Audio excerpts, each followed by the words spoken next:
Hello, everybody. Welcome to another great episode of Distilled, Brewed, and Reviewed. My name is John. This is the world-famous Sipping Den, and down here I review everything that has anything to do with alcohol and coffee.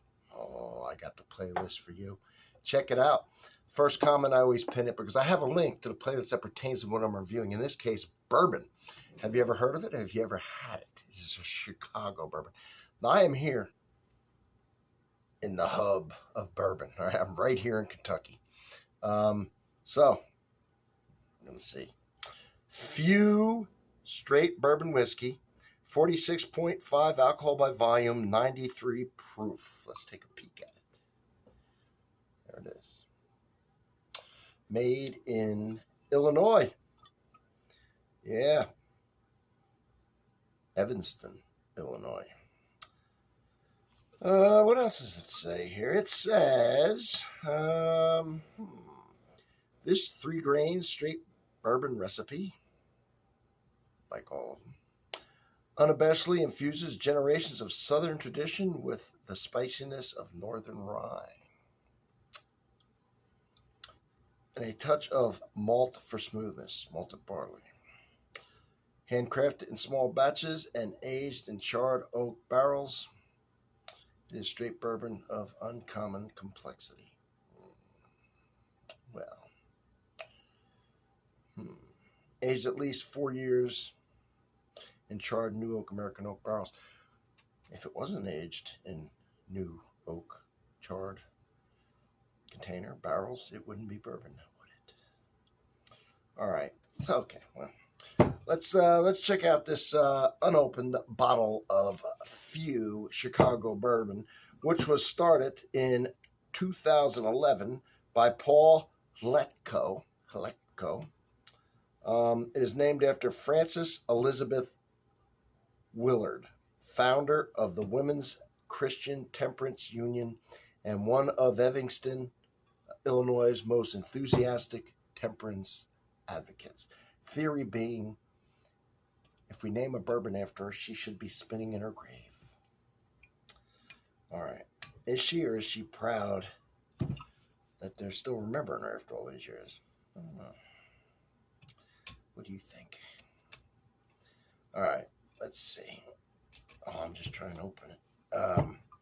And they get, I'm going to give them kudos for this tamper-proof setup they got going here. Okay. I want to open it for you in front of you, but maybe I should have pre-opened it. What do you think? What do you think? Oh my gosh. Oh, wow. All right. I'm still not. All right. Well, I'm giving them, hey, I'd rather have it like this than, my God. All right. All right. Let's try it. Let's look at the color. What do you think? You want to look at the color? There you go. 4 years. I don't know the char level. I know the mash bill is 70% corn, 20% rye, 10% malted barley. You know, bourbon has to be at least 51% corn. This is 70. It's a little lower on the corn. Not crazy low, just a little. It's a little more on the rye, which is 20%. Now, I would say most bourbons that have rye in them are about 12 to 15%. This is 20, a little higher on the rye. All right. Yeah.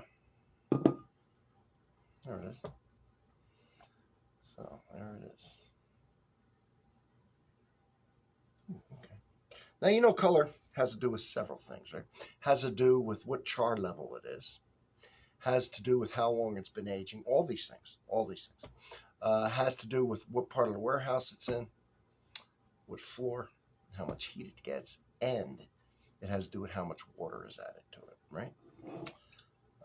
46.5% alcohol, 93 proof. So all those things have to do with the color, not just age.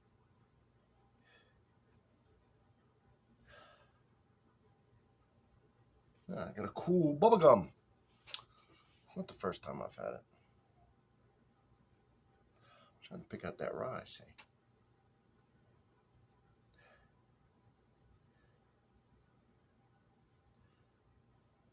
Yeah, I'm getting that rye. where is that? If this wasn't a bourbon, I would say it has that dry rye smell to it, that rye dryness that you get when you drink rye or a high rye bourbon. You'd know it when you, because of the bubble gum that may dissipate. Then I'm saying it's sweet because it's kind of like a the baseball card bubble gum.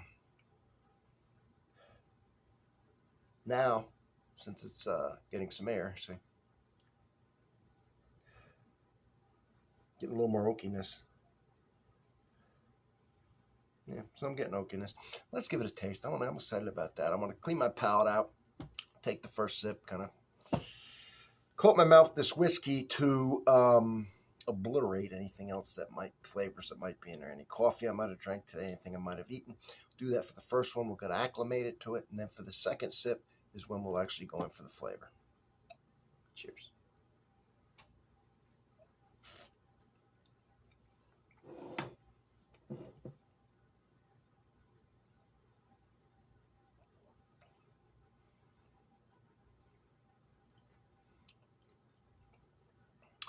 Try not to catch too much of the flavor on the first one. Just trying to acclimate, right? To reset my palate, so to speak.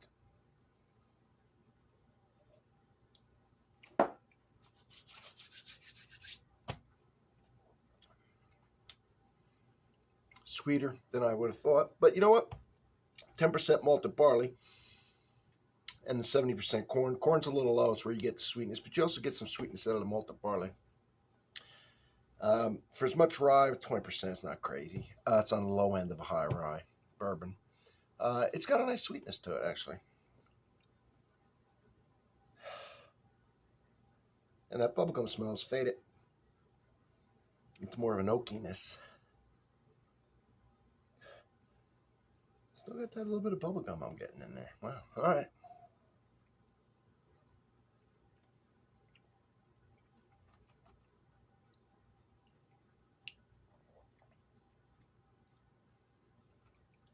It's got a fight between some sweetness on the front and some astringency from the tannins and from the oak in the back. They're going back and forth, which is good because usually it's the sweetness and then you get the astringency. And this way the astringency is having to battle the sweetness. So it's balanced. It's not just getting the astringency. So I like that the sweetness held on. Definitely pepper. Not getting any mint. Sometimes you get some mint from the rye. I'm not getting that.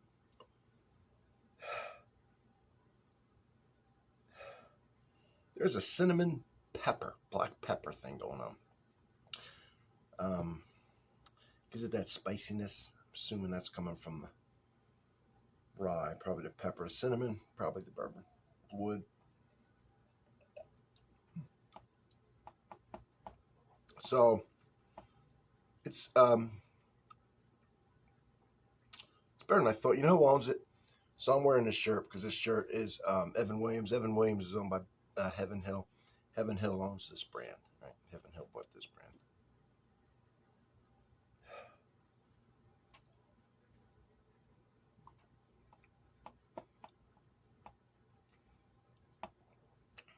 Let me say this. I can't say there's any off-putting flavors to it. The proof's nice. Somehow, it seems...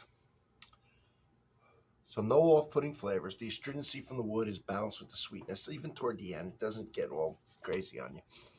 It's got a little pepper. It's got some cinnamon. Bubblegum seems to be fading as I'm tasting it. That sweetness is in here. But even though of what I'm saying, it's not very complex, if that makes sense. Overall, it seems a little even thin, and it doesn't hold a big finish long. So nothing off-putting by any means. I don't think it's that expensive. So great for cocktails, in my opinion. A nice proof for it, and a nice no off-putting flavor. See, nothing off-putting. As far as sipping it by itself, you see what's, well, you see it. a little bit of what's behind me. I'm a little spoiled, so I don't know. I probably would pick something else. This isn't bad, though. If I had to drink it straight, it's certainly fine. I can do it. I'm going to go in here now for some seconds. Probably not something I would just sip by myself. I think more of a mixer, especially for the price. But the beauty of it is you can drink it straight. So it's always good to have one you can use for a mixer. It falls in the price range, falls in the proof range, falls in the taste profile, but that you can sip straight, see. You don't want a mixer that tastes terrible, and so that's why you're using it. Of course, you don't want to use generally an expensive, high, rare bourbon as well.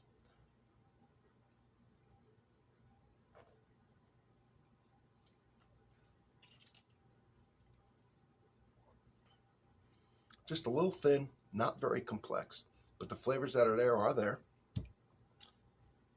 And I told you what they were, so no use beating a dead horse. That's the review on it. Hope you enjoyed it. Don't forget to subscribe. Check out my bourbon playlist if you like bourbons. Check it all. Well, look, check out all the playlists because you're going to be amazed.